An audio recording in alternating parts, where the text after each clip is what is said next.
دوستان عزیز، امروز در برنامه سال نوی ما یکی از چهره‌های شناخته، یکی از بهترین آوازخوانان شناخته که هر وقت او سرود میخواند من برابر او گریه میکنم، الهام مرادوف در اینجا حضور دارند. الهام جان خوش آمدید به برنامه سال نوی به طرفخانه 1001 شب. تمنیات شما در سال نوی میلادی سال 2017 با کل مردم تاجیک. اول السلام با مردم تاجیک. تمنیات ما این است که در سال 2017 تمام هنرمندان، تمام همین حافظای یکجا شویم و برای خلق تاجیک ما همیشه خدمت سازهای نو و نو پروردن گیریم و همیشه در خدمت خلق تاجیک باشیم.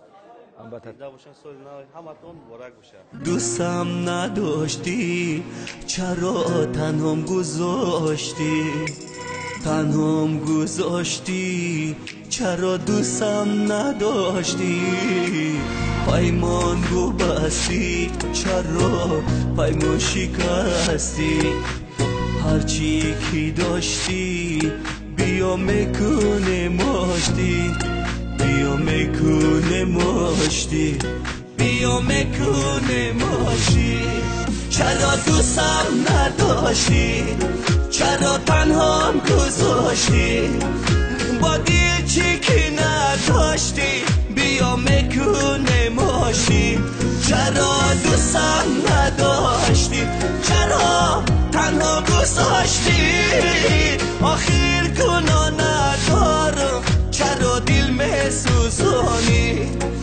آخر چرا به غمی دردی دل نمیفهمی.